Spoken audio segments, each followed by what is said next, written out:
There we go. Yeah. So I'll call the meeting to order at 7:02 p.m.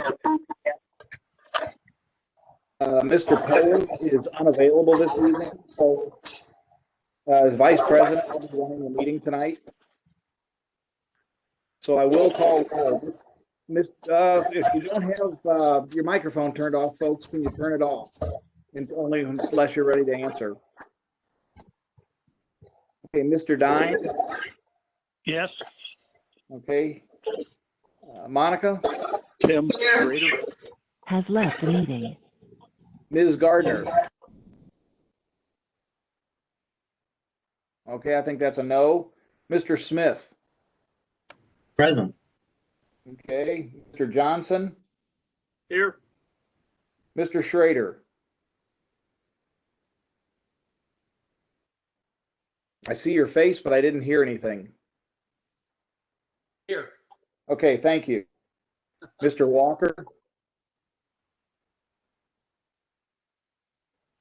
And John Shell, I am here. So Monica, or I'm sorry, Sean, I believe we have 6 present, and that's a quorum, correct? You're muted. 5 is a quorum, so you are good. Okay. Well, then we will call the meeting to order. Well, I did call the meeting to order. First action of items is approval of the minutes from the meeting of September 14th, 2020. So moved. We have a motion. Second. We have a second. All in favor of approving those minutes, we'll go across. We'll say Mr. Dine. Aye. Monica. Aye. Mr. Smith. Aye. Mr. Johnson. Aye. Mr. Schrader. Aye. And I'm an aye, so we have a 6-0 on approval of the minutes. Next thing is, are there any special requests or continuances?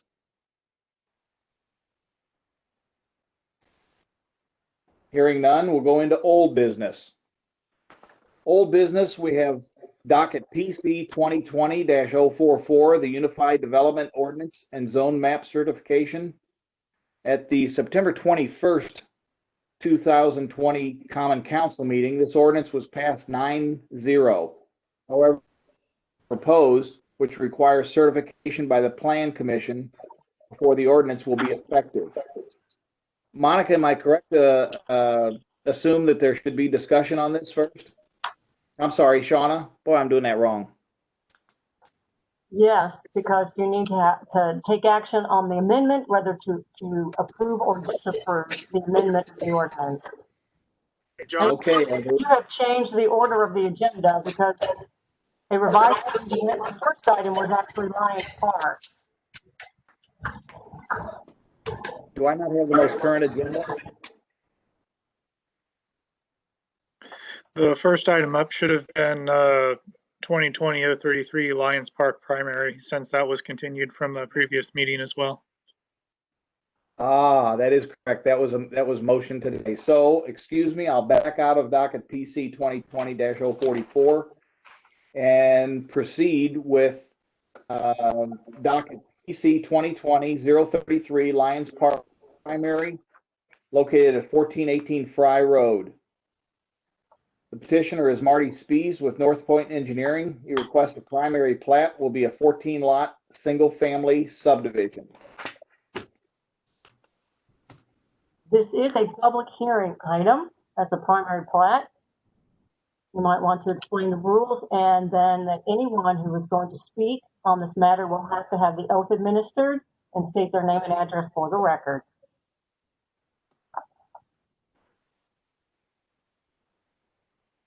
Okay.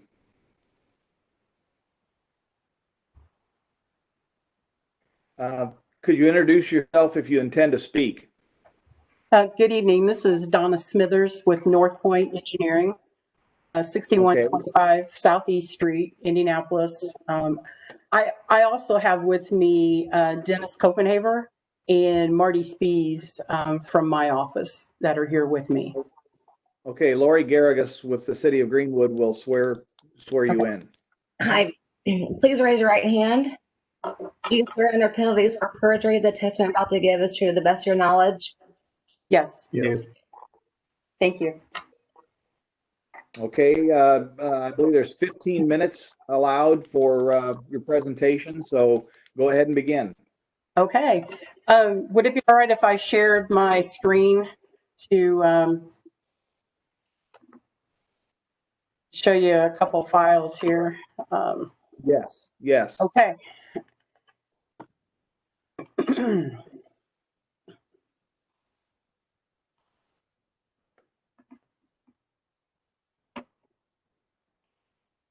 And I hope you know how to do that because I don't. I'm doing my best here. So can you see on the screen right now, I have a rendering up of Lions Park. It's not up No. yet, Donna. It's not? Okay. Let's see here. Go back to the, here. Yeah, sure. You have to click share, then select the screen and hit it again. There we go. There you go. All right. Sorry about that. Okay, so this is Lions Park. Basically, it's a combination of 3 parcels. The addresses for all 3 parcels are 1398, 1404, and 1418 Fry Road. This is a proposed 14-lot residential subdivision. We have an area on the north side here, you see in this green, that is roughly, let's see, it's 1.92 acres that will be dedicated to the Greenwood Parks Department. And we have a cemetery on site that we'll have access to, and a path going around the cemetery around to a bridge crossing Pleasant Run Creek to access the future park area. The 14-lot subdivision, all utilities are there. We have addressed the tech comments, and we've moved our detention areas to where we won't have anything that's back in the flood zone area. We'll just have some dry detention areas along the rear of the lots. The property is zoned R1, and our average, our smallest lot size is around 19,000 square feet, and our largest lots are 7 and 8, which are up to 110,000 square feet and 86,000 square feet. So we have one other item. We have our cul-de-sac that's coming up from Fry Road to this back area here. And that cul-de-sac will need a waiver. We requested a waiver for that. The overall length is 643 feet. The maximum per the ordinance is 600. So our 643 is from the right-of-way to the center of the cul-de-sac. And we also pushed it back also because we have this access area that we're creating for the cemetery for a small parking area for that. So this is also a project, and I don't know, this was back in 2005, 2006, that we had brought this primary plat in front of the Plan Commission, and it was approved back then with the waiver on the cul-de-sac. And but with, you know, we all know how the economy and how all that went. So the project was never finished out to full and, you know, finalized plans. So Mr. Copenhaver is coming back in and would like to develop this area as you can see in what we've got shown. We asked for a continuance from the last meeting. We had hired A&F Engineering and had them complete a traffic impact study on the development. They gave us their recommendations, which I provided to the planning office. And with their recommendations, they're they were stating that, actually, I'm going to let Marty step in and kind of explain that since you're the traffic engineer. So I'll scoot over here and let you. Sure. Yeah, this is Marty Spees, North Point Engineering and Surveying. As Donna mentioned, we did retain A&F Engineering to provide a traffic engineering report for us. And they did use the current standards and the manuals from Institute of Transportation Engineers for residential application for the additional capacity to Fry Road. And long story short, as Donna mentioned, you guys were provided with that report. But in summary, the findings were that no additional transportation measures were required. This was for the proposed cul-de-sac road, having at least one in road and one out drive, which is being provided. And furthermore, the traffic engineering report did not yield that any right turn or left turn or passing blisters would be required on Fry Road. However, per the ordinance of Greenwood, Mr. Copenhaver is planning to build the passing blister and the additional lanes. But just to reiterate, the traffic engineering report did not yield that would be a requirement. So if there's any questions related to that as we move on, we'd be happy to try to answer those. Thank you, Marty. So with that said, I really don't have anything else to add other than to address any questions or comments or concerns that you might have. And again, Mr. Copenhaver's here also to address any questions you may have. Okay, thank you, Ms. Smithers. Thank you. Is there anybody else here to speak in favor of this? Or is that all you brought? That's all we have right now. Yeah. Okay. And we'll take 15 minutes for remonstrators. Is there anybody who wishes to speak at this point? Hi, my name is Emily Poley. I live at 1382 Fry Road, and I just wanted to speak about my concerns about Lions Park. Okay, Emily, thank you for your name and address. Please raise your right hand. Okay. Do you swear under penalties for perjury the testimony I'm about to give is true to the best of your knowledge? Yes. Thank you. Okay, Ms. Pulley, go ahead, please. Okay. I am very concerned about this development just because it's going in right next to my home. And one of the main reasons why many of us on Fry Road decided to purchase a home on there is because it was a little bit more secluded, nature was surrounding, things like that. And with the Lions Park subdivision, if it does go in, there will be more traffic on Fry Road. There will be more foot traffic as well, people walking on Fry Road. And I do know there is a path in the back of the subdivision going to the park, but you can't say all those 14 families are going to use that to get to the park. And right now we do have foot traffic, and I feel like that is a concern for people's safety as well. Also the increased traffic on Fry Road vehicle wise, as well as construction wise, as this is going in.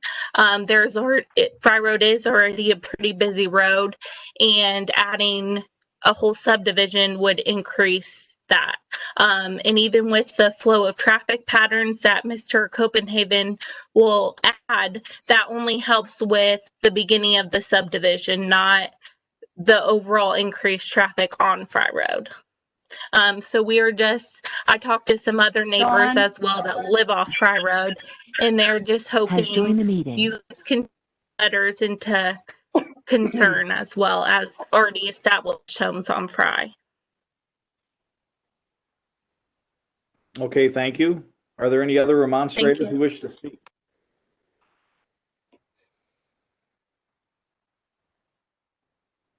Okay, hearing none. Ms. Smithers, would you like to respond to Ms. Pulley?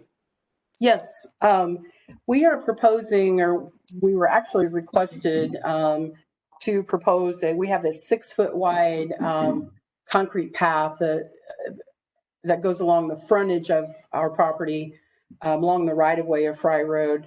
That same 6-foot path, follows the right of way into the subdivision along each side of the proposed Lions Court, and will access that trail to the back. The intent is to pick up any traffic that would be along Fry Road, especially foot traffic, and encourage those pedestrians to use those trails and go to that back park area. I'm going to let Marty talk about the traffic. Yeah, so, just to talk briefly again about the traffic report. As mentioned earlier, the traffic report yielded that the existing traffic that's out there would not be impacted significantly to warrant any additional measures, wider lanes, additional lanes, et cetera, with this development. So, the traffic report, I guess, and the numbers are what support that. However, with the additional turning lanes and the passing blister, this will actually be an improvement to the area so that traffic, for anyone making a left turn into this development, people would have the opportunity to continue around them. So this is, even though it's, again, not warranted, we feel that this is, going above and beyond the necessary means to make sure that the traffic is flowing smoothly along that corridor. The only other thing I'd like to add is Emily had mentioned, concerned with trees and her view and such. And our goal is to protect as many trees as possible within the development. And you can see on our exhibit along the property lines, we want that same buffer, and that's our intent, is to keep that buffer between the properties. So hopefully that helps address those concerns.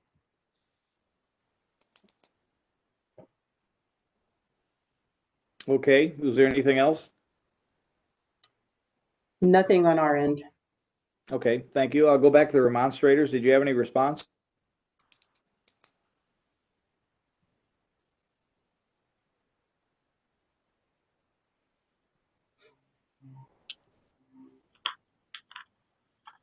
Oh, hearing none, I'll close the public hearing. Shauna, I believe the next thing is just to open it up to the commission for any questions or comments or discussion. All right, and I would remind you that as this is a primary plat, it is a ministerial act. If it meets the requirements of the subdivision control ordinance, you are to approve it. If you move to disapprove it and deny approval, you have has left the meeting of the subdivision control ordinance that the petitioner has not complied with. Donna, it's Monica. Could you blow up that picture a little bit so we can see the actual outline of the barriers you're talking about around the subdivision?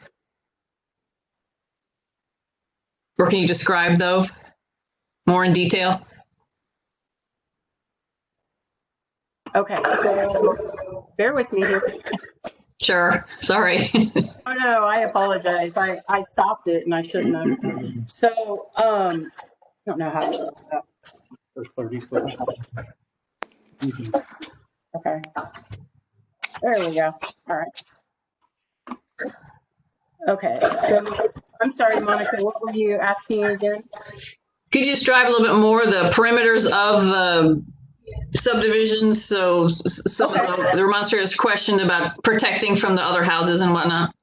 Okay, so what we're doing is along the east property line, it's heavily wooded through there, and we want to protect those trees along that area. So basically what I've got shown and what we've looked at in our design is matching existing grade in that area and then coming out from, so we would come along that east line, coming to the west like 10, 15 plus feet. And then starting, that's where we have our dry detention areas starting. So our whole intent there is to match the existing grade and basically protect the tree line along that to create that buffer along this line here. And then the same when we get onto the west side, we've got this heavy tree line that comes around, and we want to protect as many trees that we can back in this area.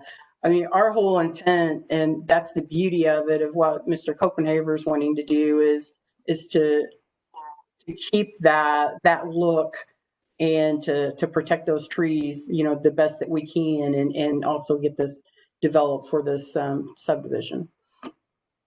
I'm trying to move this around here too, if I can, but. Can you move it where I can see further to the north? The north. Mm-hmm. There we go. Okay. So this a is. little bit more. Back up. How's that? One more. Like that? That will make it work. All right. I'm sorry. So this dark green area is the area that will be dedicated to the Parks Department. And then it actually goes to this line here that we've got established on the plat. That we just got, this is an exhibit. So we've got the Pleasant Run Creek shown in here. And then this is the bridge we were talking about there for that. Donna, this is Tim Schrader. How much of that property is being donated to the Parks Department? Could you give me an estimation? 1.92 acres. Thank you. You're Now, welcome. will the walking trail be hooked on your side, joined on your side of the property, or the park side? I'm sorry? The walking trail that goes through the park to go to the other annex, is it going to be south side of the side bridge going across? North side. Okay. So My concern was handle this before, and protecting it would be one of the things, and the less traffic would be better. Okay. So what we've done here is we created a little parking area here, and that's as we went through our reviews, through tech review and such. We wanted to create an area that where someone could pull up and actually access the cemetery. And then that's the path coming around to the cemetery. So we just continued that path on around to the bridge area to get to the park area. But that's something, if you want us to change that route through there, we definitely can. Well, I just want to get my questions answered, and I don't have any issues yet. Okay.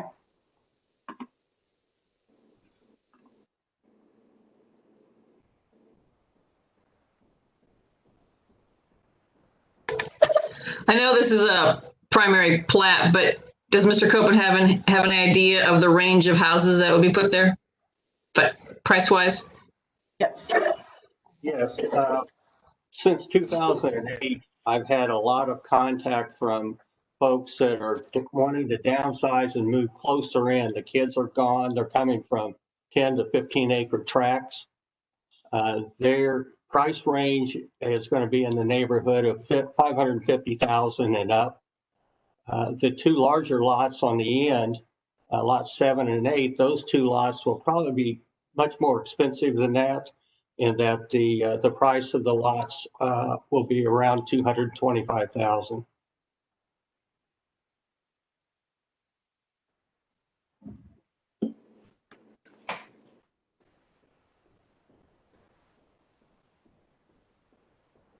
Are there any more questions?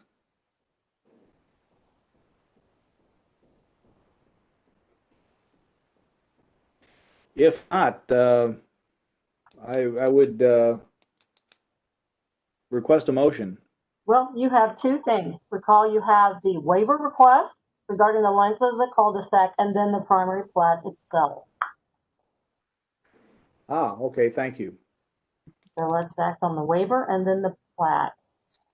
Okay, so the first item would be a motion to approve the request for line waiver for the cul-de-sac length requirement.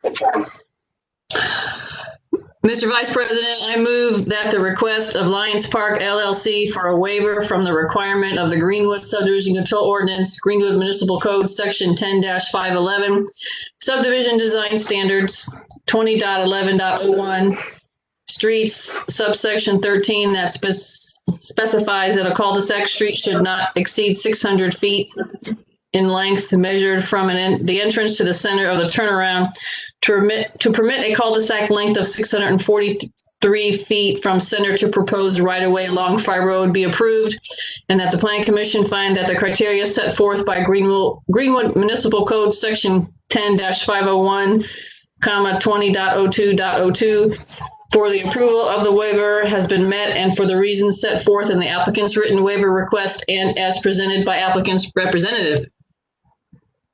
Second.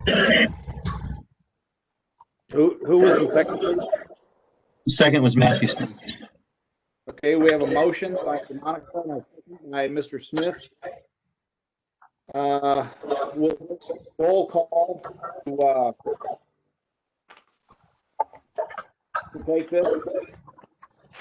I'll start with Mr. Dine. Aye. Monica. Aye. Mr. Smith. Aye. Mr. Schrader. Aye. Mr. Johnson. Aye. And I too will say aye. Motion passes 6-0. Thank you. Okay, the next item we have is the motion to approve the primary plat. Pardon? Mr. Shell, Sherry Gardner's here. Oh, I'm sorry, I missed that. Ms. Gardner, would you like to vote? I would like to vote aye. Thank you.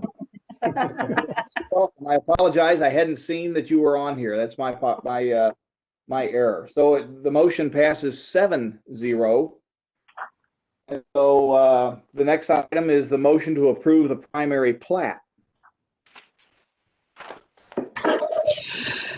Mr. Vice President, I move to approve the proposed primary plat submitted by North Point Engineering and Surveying, Inc. on behalf of Lions Park LLC for docket PC 2020-033 Lions Park Subdivision, subject to the 9 conditions of the Technical Review Committee, because the primary plat with such conditions complies with the standards in the Subdivision Control Ordinance, and to direct the President to sign in the Commission's behalf the notice of determination and written findings regarding the approval of the primary plat as prepared by the Planning Director.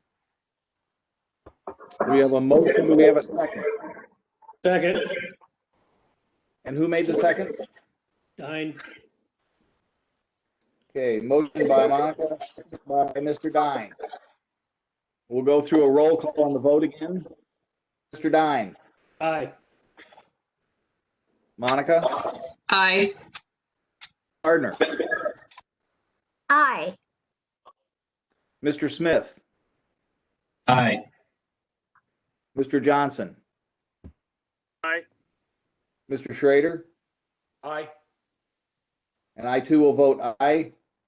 So our motion passes 7-0. Thank you. Thank you all. Thank you. Have a good evening. You too. Thank you for your participation today.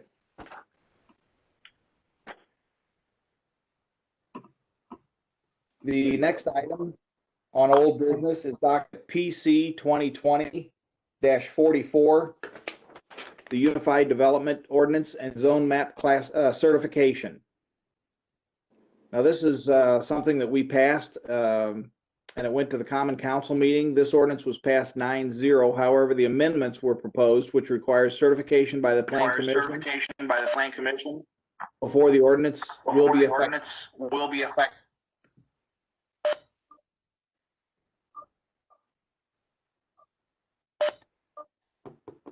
Shauna, is this just something we go straight into discussion with? I'm interested in explaining the procedure. Okay. Mr. Sherrill did summarize it, that the ordinance was favorably recommended by the Plan Commission. The Common Council has left the meeting. Amended it, and they passed it as amended, and since they amended it, it is referred back to you to review and consider the amendment of the UDO. They provided you a statement of reasons for the amendments that were made, You can either approve or disapprove it. If you approve it, then it will be considered adopted as of the date that that certification is filed with the Common Council. If you disapprove it, then the Common Council can confirm its vote one more time to pass it then and finally adopt it as amended. So that's your options. You can approve the amendment or disapprove it. It's in total. It's all or nothing. You can't approve some of the amendments, but not others. It's everything. Okay, so it's approved as written. Correct. Okay. And Mr. Vice President, we did get a request. I know this isn't a public hearing. This would be at your discretion. We did get a request of somebody wanting to speak to the amendments. So I'll leave that to your discretion. Okay, does anybody on the council have an opposition to this? Hearing none, Mr. Just go ahead. The discussion wasn't by myself. Do we have a representative from Baggy with us? Yeah, Dale, this is Ty Reinhardt. Can you hear me? Yes, we can hear you fine. Yeah. Yeah, my name's Ty Reinhardt with Lennar Homes. And actually, I'm speaking for Kate Collins for the Builders Association. She was in a little bit of a fender bender this afternoon, so she couldn't join us this evening and asked me to step in and speak about the ordinance. And first, I want to say we really appreciate all the hard work that Dale and the folks on the steering committee did on this, and really, really appreciate that they were proactive. Dale in particular was proactive about reaching out to us to review the ordinance and get our feedback, and gave our feedback serious consideration. And I think at the end of the day, it was definitely a better document, and in the future, easier for all of us to follow and to abide by. The one item that we just wanted to bring up, that we realized that the council made an amendment on the side yard setbacks for the medium residential. And the one item that they maybe didn't consider, and we really didn't have a chance to bring up, that making that change, the negative impact that'll have is it's going to create a negative incentive for third car garages and garage bump outs, which is a very popular option, and it's something we want to encourage, extra garage space, because we all want folks to use the garage for the cars, and they're not parking in the driveway or in the street.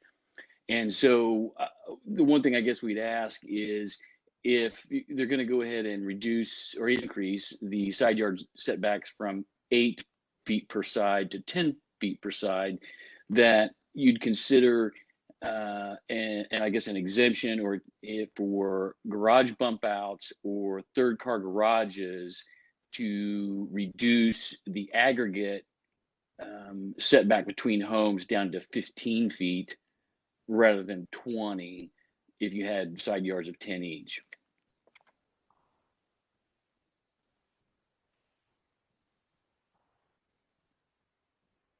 Okay, thank you. Are there any questions by the Plan Commission? Yeah, Mr. Reinhardt, can you expand on what you mean by negative incentive? Yeah, so if the side yards are increased by a total of 4 feet, 2 feet per side, that means to accommodate for either a bump out or a third car garage, that we're going to have to increase the lot widths, which the cost is about $1,000 per linear foot. So if you're adding an extra 4 feet, which doesn't sound like a lot, you're adding about another $4,000 to the cost of the house to be able to accommodate that. And so if a bump out is $4,000 or $5,000, you're basically doubling the cost of that bump out. Or in our case, most builders, a third car garage might be that $10,000 or $11,000 option. Well, you just increase that by 50%. So it just creates a financial disincentive to do that. Fair enough. Thank you. Yeah.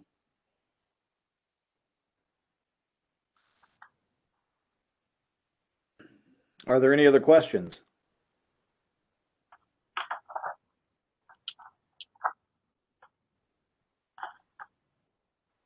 Well, Seeing none. Ms. Coons, is the next thing to look for a motion?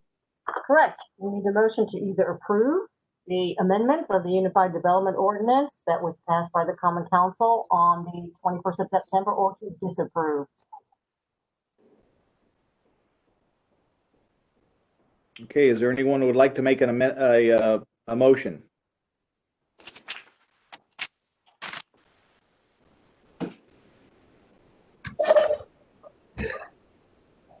Mr. Vice President, it's me again. Yes, ma'am.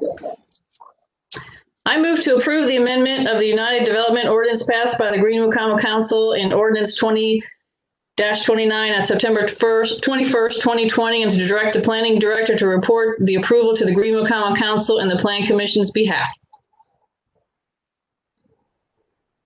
Is there a second? Second. And that was? Me.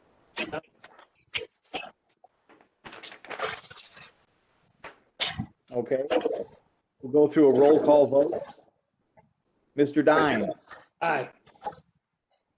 Monica? Aye. Ms. Gardner? Aye. Mr. Smith? Aye. Mr. Johnson? Aye. Mr. Schrader? Aye. I also will vote aye. Motion passes 7-0, and so this will be returned to the Common Council with a favorable recommendation. Approving the amendment. The certification will approve the amendment Okay, of the ordinance by the Common Council. that's what I meant to say. Okay, is there any old business from the floor? Seeing none, we'll move on to new business.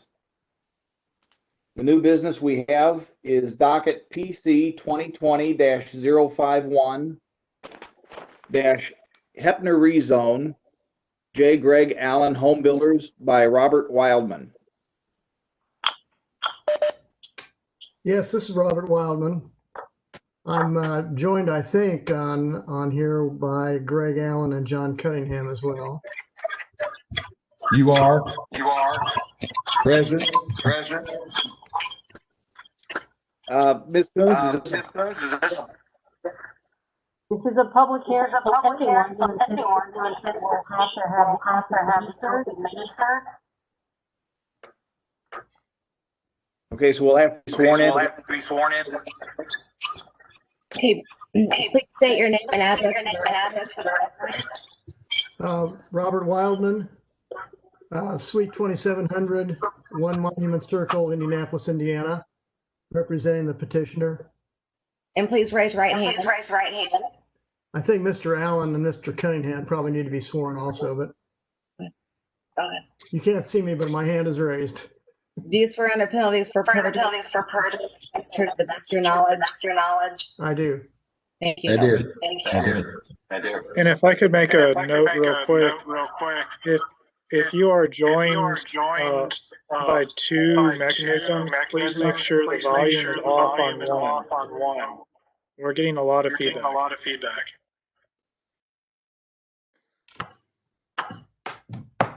Shouldn't be.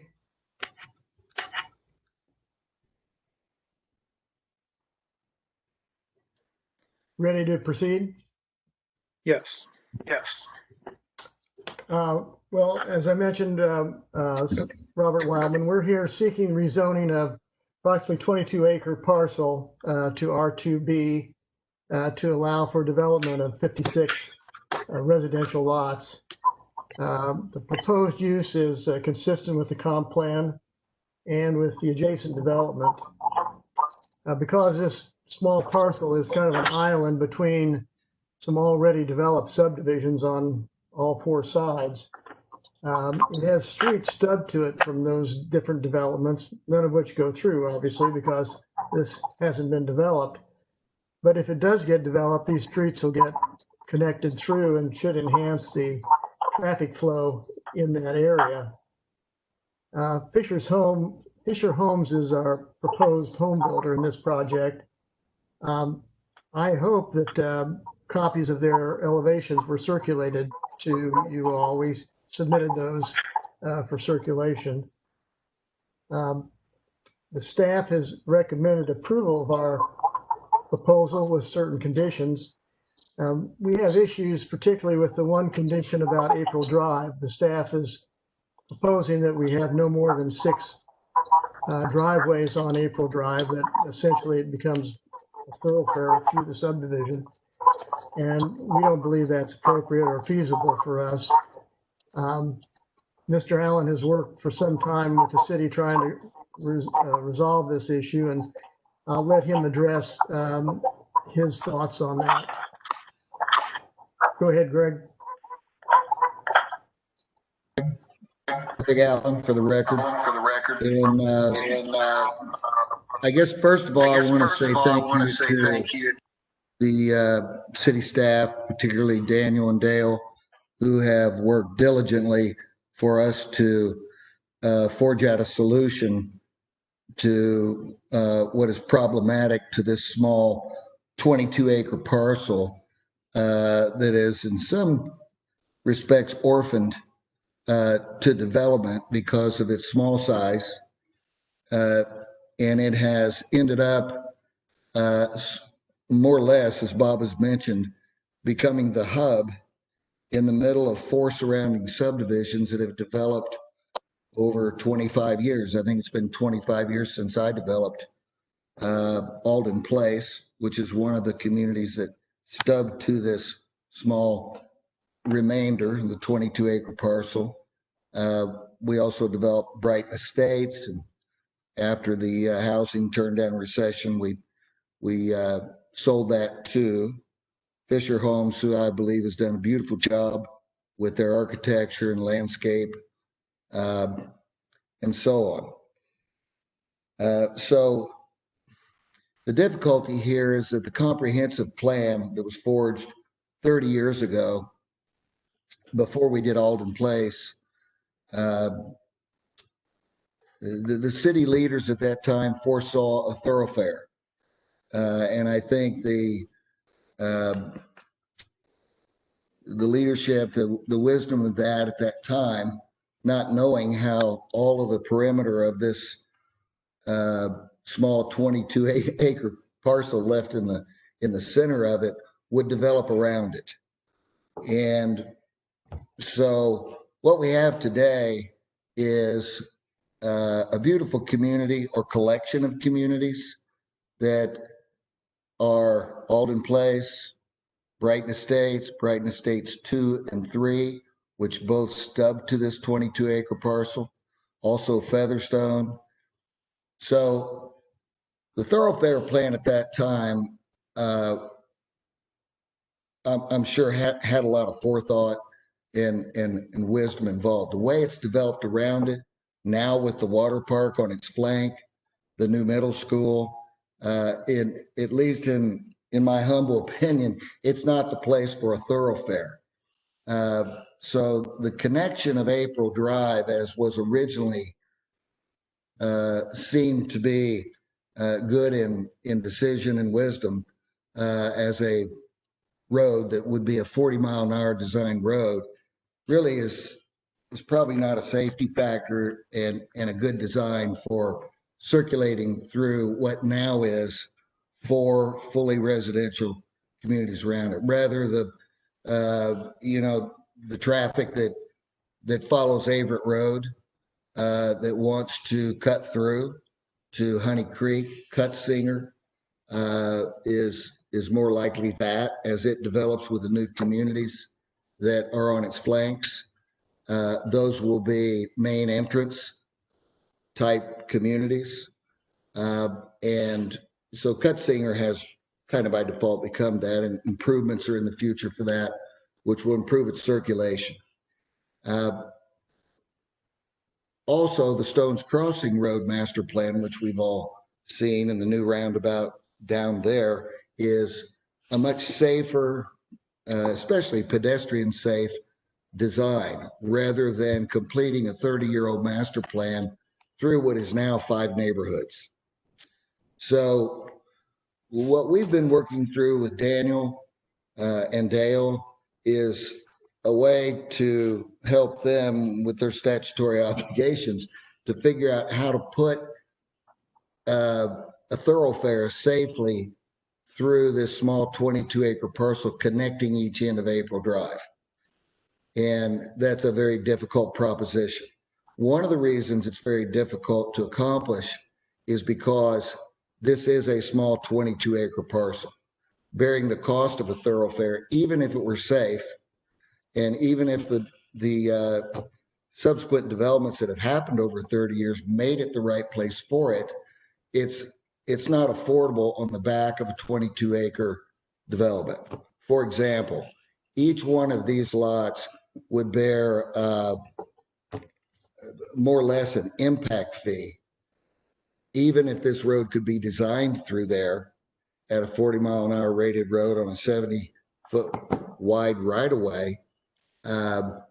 It's over $15,000 per lot impact. But I think more importantly than that is the safety, pedestrian travel. We've got a lot of kids circulating through these 4 and 5 neighborhoods. This will connect them all, which is a benefit to fire, police, first responders. Also, the connections of these substreets will provide multiple ways for the unconnected subdivisions to have options of how do you get to Honey Creek Road, how do you get to Averett, how do you get to Smith Valley, et cetera, et cetera. So first and foremost for me, it's a matter of safety. It's a matter of good design for a collection of neighborhoods. And there are thoroughfare options. This one would dead end at Honey Creek Road anyway. Obviously, the east-west corridor is a much better solution for the modern times and the type of development that's occurring in this area. So we received the staff report. The way it looks to me, we pretty much scored flying colors with everybody. Our lot sizes exceed, I think we're averaging over 12,000 square feet in lot size. The requirement under this zoning would only be 7,000. But the thought behind this subdivision design is to make efficient use of the land and the portfolio of home products, their widths, as was mentioned in an earlier hearing here. The efficient use of land is important as we experience urban sprawl. Families want the option to have a 3-car garage and so on. So this subdivision, while it still accomplishes over 12,000 square feet average per lot, the lot sizes have been tailored. So this is a great fit in terms of the zoning designation we're asking for. I believe in the report that Dale and Daniel fully agree with that. It's difficult for them to agree with something that is not in compliance with the comp plan, but the comp plan is older. The comp plan, when formed, did not have the benefit of knowing everything we know today about not just these subdivisions, but the area overall. So with that, I would appreciate your support and also welcome any questions you might have.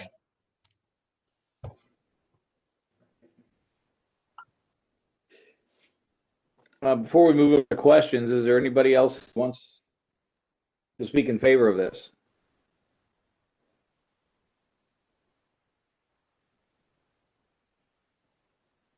Ms. Coons, do we need remonstrators for this? Only if there are some that would like to appear. It is a public hearing item. If there's someone who would like to speak against, then certainly open the floor. It does not appear that there's anyone out there. Doesn't appear there is. There's one person. Okay. My name is Ernie Locke. I'm at 1055 Heatherwood Drive in Featherstone 2. You have to have the oath administered to you. Right. Please raise your right hand. And do you swear under penalties for perjury the testimony you're about to give is true to the best of your knowledge? Yes. Thank Okay, Mr. Block, please proceed. Just a few questions. I mean, I was involved. I came to the meeting previously when Fisher Home petitioned for this same zoning change. And at that point, I think there were 11 homes that they got it narrowed down to on April Drive. So I'm not really sure why we're coming back looking and now saying there's like 40 homes on April Drive, that is actually a safer option than the 11 homes. I'm not sure I understand that. I am concerned about the traffic coming through on April Drive and having that many homes along there. I believe this will be used because of the school zones, especially south of us, off of Everett Drive. I believe a lot of people will be using this as a cut through, get over to Cutsing or to get over to Honey Creek. And I understand that's not necessarily a bad thing, but the volume of traffic I'm concerned about, again, because of the school zone south of here, people will be able to avoid them by cutting through this area. I'm very concerned about the traffic at the intersection of Everett and April. I don't know if this council would be considering either a roundabout, a stop sign, or a stop light. It can already be difficult to get across Everett if you're going east-west on April. And if we have more traffic, then that's just going to get worse and worse. Again, especially with the school zones, the new middle school, and all the traffic that it brings with it, especially during loading and unloading times. Yeah, I think the modifying traffic patterns like that goes beyond the auspices of the Planning Commission. Okay, I understand. The other concern I have, it seems like we're just trying to, I don't know, maybe this is common practice, but from what I understand, the city would really like to see this drive go through. And it sounds like maybe the only way we can afford it is to have a private contractor pay for it through housing development. Is that correct? Mr. Johnston, would you like to speak on that? Well, typically we hold all those questions until the end, after you've had the rebuttal, and then when discussion, if there's staff that can address those, we'll be happy to do so typically. Point taken. Thank you. Okay, sorry if I'm out of order and asking questions in the wrong time frame. So anyway, I'm really concerned about the additional traffic that will come through. Having, it looks like 40 houses, if the drawing that I received is correct, along April Drive. I know there's a lot of people now. I'm down near the west cul-de-sac of Heatherwood Drive, and I see lots of cars that go by, see the cul-de-sac, race their way out of here. Presumably, they're assuming that there is a path to Honey Creek along April. They turn up on Kimberly and come across Heatherwood, see the cul-de-sac, turn around and leave. That happens quite frequently.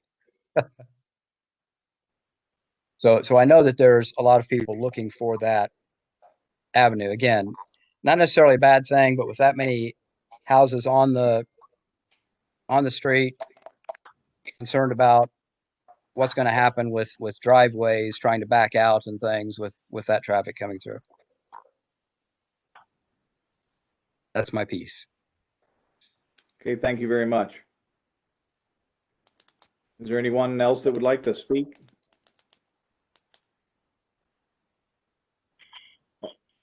Ms. Coons, is this isn't really a case for remonstrators and going back and forth, is it?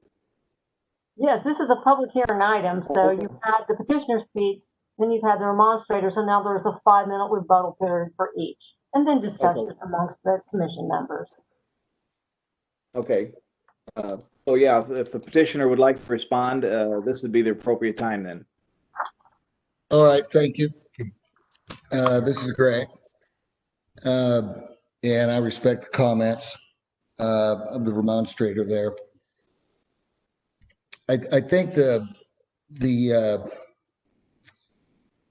my thoughts about what creates the safest and best design for the utilization of this one small parcel left in the middle is that, inconsistent with the comprehensive plan, that this not be a design that attracts foreign traffic to see and understand everything that has been developed around this small parcel for 25 years.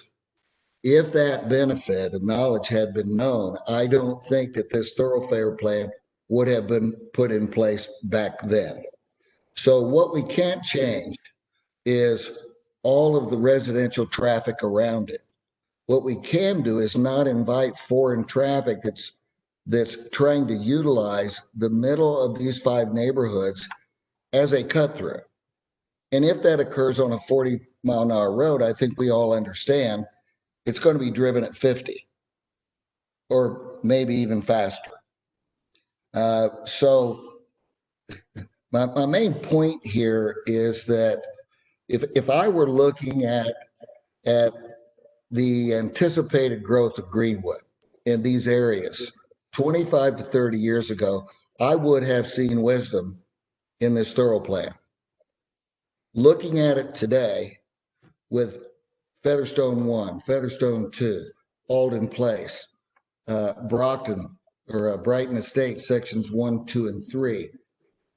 It's just my opinion that this is a very inappropriate place. So what my design is doing, and by the way, this small parcel cannot bear the cost of $800,000 for a road that cannot be used to create lots which would generate revenue to help pay for it. It can't bear it. It's been left in the middle and it's too small. So it's kind of a develop or never develop. But beyond that, what is important to me is that this not be designed, and I know Dale and Daniel, don't get mad at me.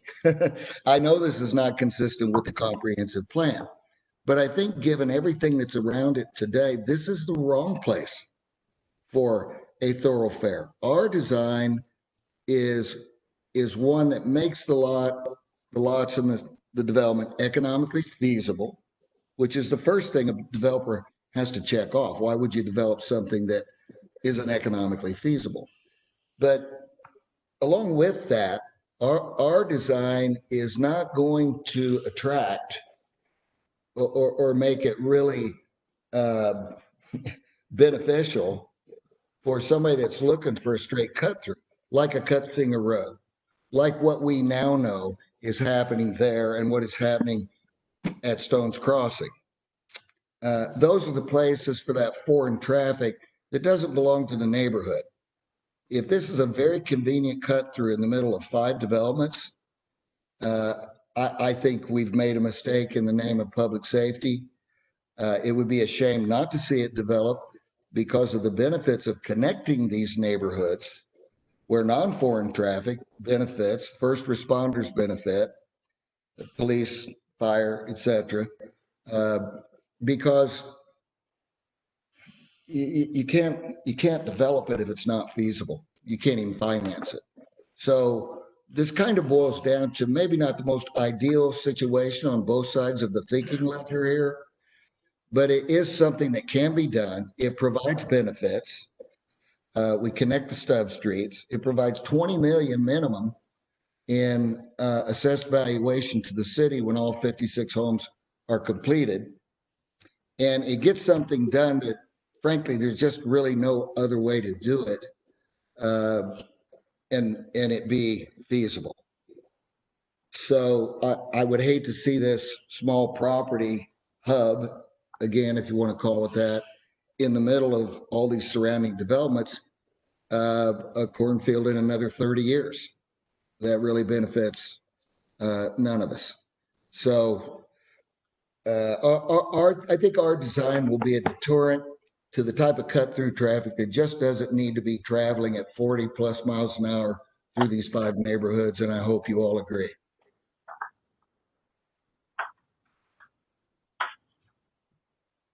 Does the remonstrators have anything more? Yes, I understand the argument and appreciate it. I think I would disagree that a cornfield back there is of no value. We find all kinds of habitat for various animals that we enjoy in our backyard. We find that of great value, but not necessarily monetarily. And I understand. I do understand. I agree that this should not be a 40-mile-an-hour thoroughfare, and obviously couldn't be with the houses on the road. I'm afraid it might be used for that. I really do think people are going to cut through here a great deal simply because it's not in a school zone and they can avoid that and stay off of Smith Valley Road, which is obviously getting overcrowded as well. I think we'll see an increase in traffic and higher speeds than what we would like to see. That's just my opinion. The same as the others is Mr. Allen's opinion. So that's where I stand. I respectfully disagree that this is a better thing than leaving the cornfield, but understand and appreciate the arguments. Thank you. Mr. Locke, thank you. At this time, we'll close the public hearing, and I'll open it up to the commission for questions or comments. I'd like to speak. Go ahead. Greg, the way you beat this property up, I'm going to have to think maybe you need to look at anything good about it. You beat it down. I'm just thinking this isn't a used car, but anyway, I haven't received any information on this project. Nothing. It started out previously with 2 driveways on this April Drive. Now you're saying there's 6. And as far as any landscape protecting the other things, I have nothing. So I'm staying for it. I'm not against it. I just don't have anything to help you or to represent.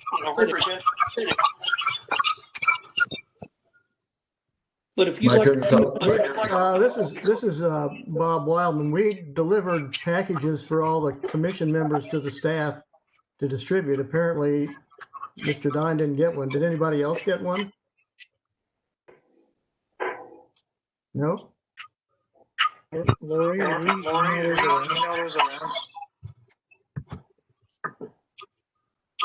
around. They were all mailed out. They were all scanned in and attached to the emails to the members. Lori, I could hear what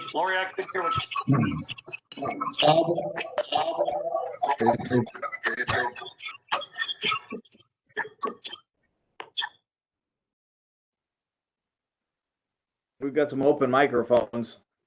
We can watch that a little bit. We won't get quite as much feedback. Dale, there was also in the staff report, there was a plan. Is that the current plan that we're talking about? I believe so. That has yes, that's it.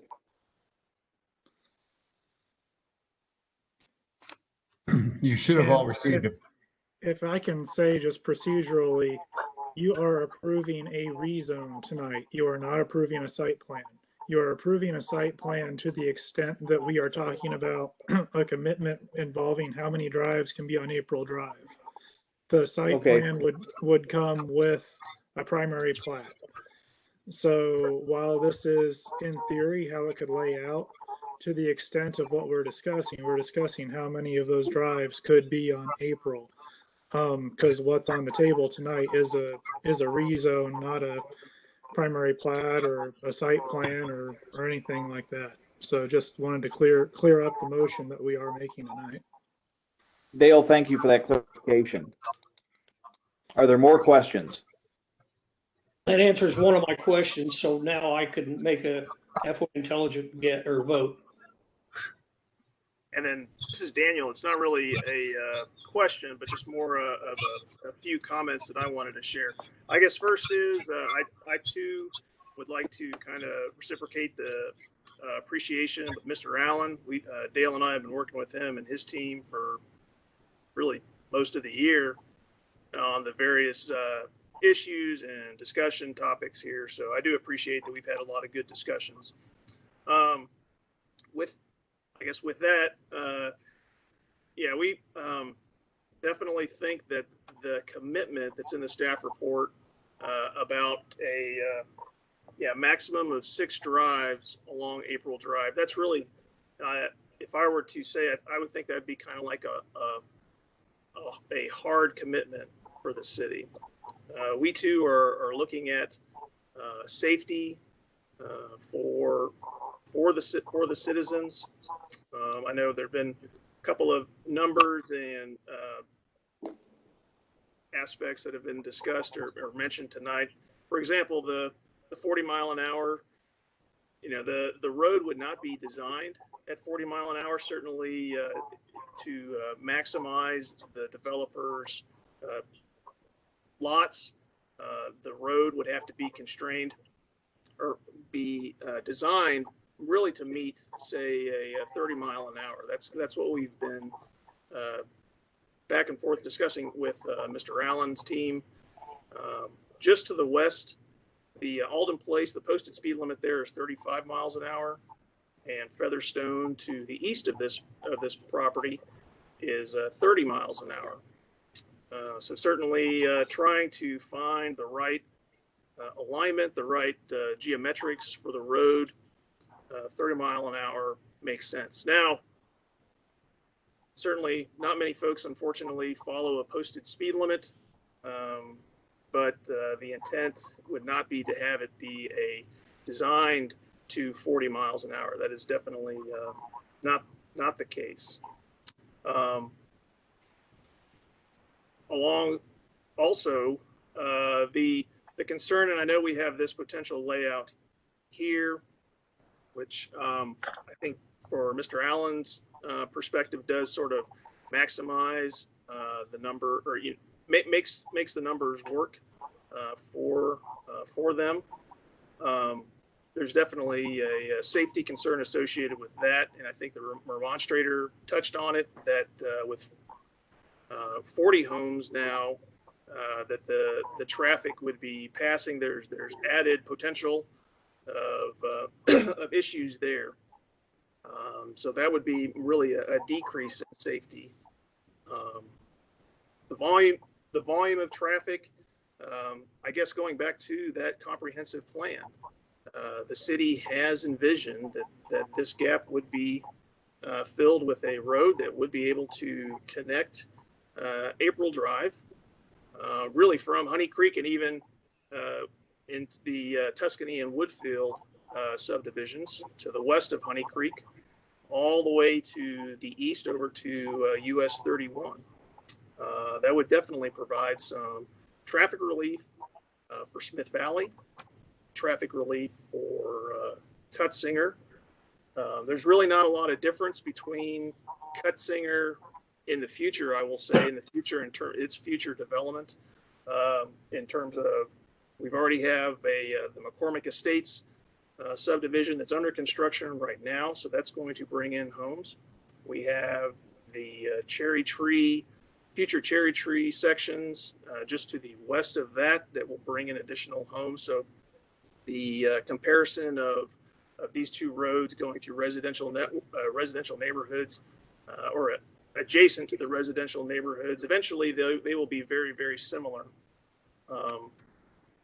And in terms of a couple other questions that the remonstrator, I think, asked, there was the increased traffic concerns there at the intersection of Averett Drive and Averett and April. Certainly that's something that would be looked at and evaluated in terms of if any improvements were warranted there along the Averett corridor. That's one area that we have been looking at for potential improvements in the future. So we are monitoring that situation. There was a question about funding mechanisms, and it is, I guess, common practice or standard practice that when a developer develops a residential neighborhood that many times the streets are dedicated to the public. So once the infrastructure is constructed, the Board of Public Works and Safety will accept those streets, and then those become the responsibility of the city to operate and maintain. Again, I think the reason why we've added that commitment of no more than 6 homes on April Drive, we recognize that April Drive is going to have to really connect the dots.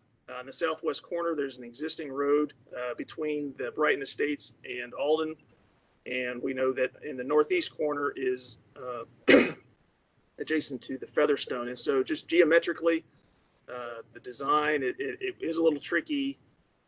So we also recognize that there will be some homes that would have to have driveway access onto April Drive.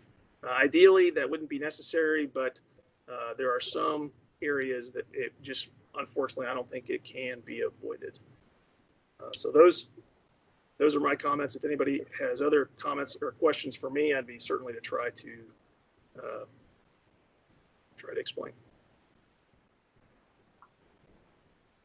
Thank you, Mr. Johnson. Does anybody else have any questions or comments? Yeah, this is Tim Schrader. I do. Just on a personal note, I'm a 20-year resident over here at Alden Place, and you know, I've looked at this piece of property for quite a long time and been curious when something was going to happen with it. So, as strictly as a resident of Alden Place, I would much rather see this on a personal note than the thoroughfare that was discussed earlier. So, you know, I just thought I had to throw my 2 cents in. You know,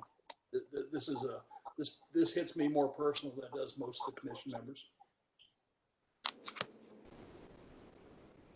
That's all. Thank you.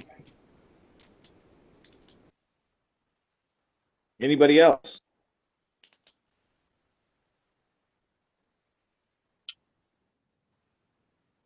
Well, seeing no comments, would anybody like to make a motion?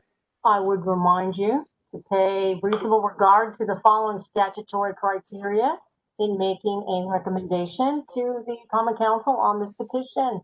1, the comprehensive plan. 2, the current conditions and the character of current structures and uses in each district. 3, the most desirable use for which the land in each district is adapted. 4, the conservation of property values throughout the jurisdiction. And 5, responsible development and growth. Mr. Vice President, I move that the petition for a zone map change to rezone approximately 22.26 acres located south of Featherstone Subdivision Section 2 between the stubs of April Drive within the city of Greenwood, Johnson County, Indiana, from R2 single-family use to R2B single-family use set forth within, receive a favorable recommendation from this commission to the Greenwood Common Council, and that the same be certified to the Greenwood Common Council in the form presented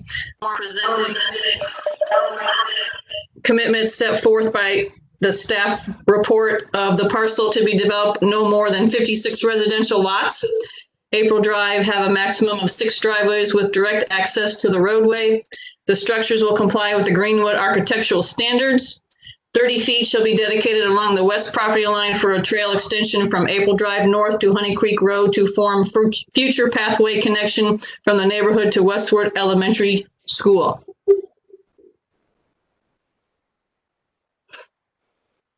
Second. Have a second. Second. Who was the Schrader? Monica, my phone beeped a little bit. Did you include the max 6 drive? Yes, I read all 4 commitments, yes. Okay, thank you very much.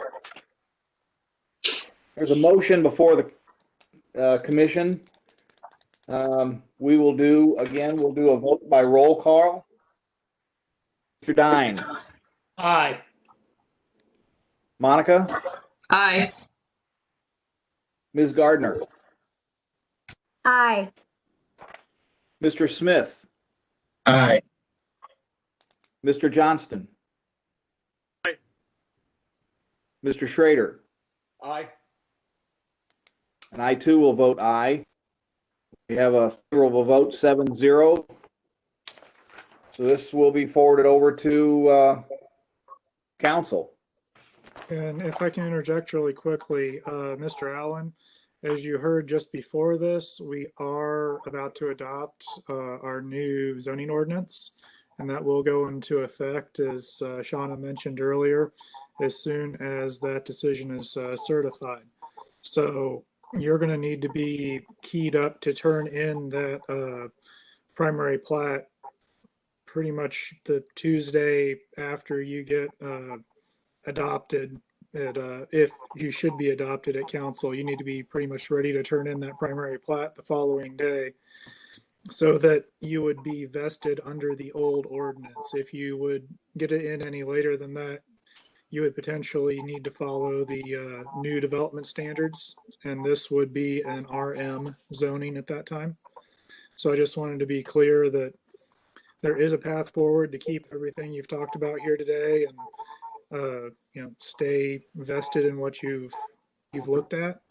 But time is tight, because this project unfortunately took a while, and towards the end of the process, the UDO picked up a little bit of steam, so they kind of ran into each other. So you can call me tomorrow if you'd like and talk it out a little bit more, but I just wanted to make mention of that before you left. And Mr. Davis, if I can clear Tuesday, October 6th, correct? Well, I don't mean to interrupt, but the new Unified Development Ordinance is not effective until a notice is published of a summary of the new UDO. You have approved the amendment, and a certification will have to be filed with the Common Council. The date of that certification is the date of its adoption, but it is not effective until following its adoption, there is a notice published summarizing. So then it will be effective, and I'm not sure when that publication date might be, Dale. So right. So we might have a few more days than that Tuesday, but I mean, we need to be ready to move on that. Okay, appreciate that. Shauna, what day is the council meeting? The council meeting again on October 5th. What was that date, Shauna? Monday, October 5th. Monday, October 5th. Thank you.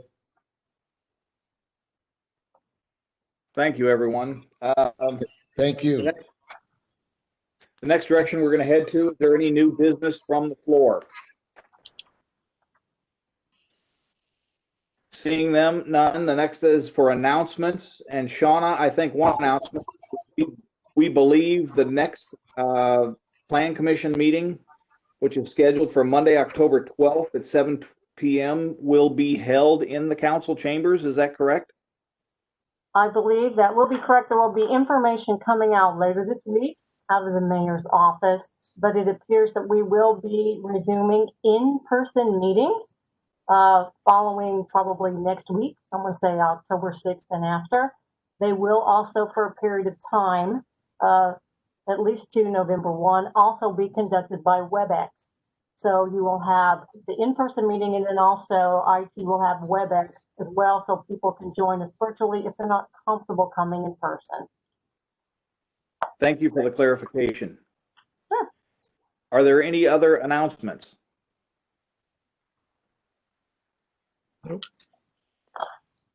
Seeing none, Monica, you want to make it a clear sweep on motions? Sure. Mr. Vice President, motion to adjourn. Thank you. Thank you. Thank you very much, everyone. Good night, all. Oh, Frankie, stop.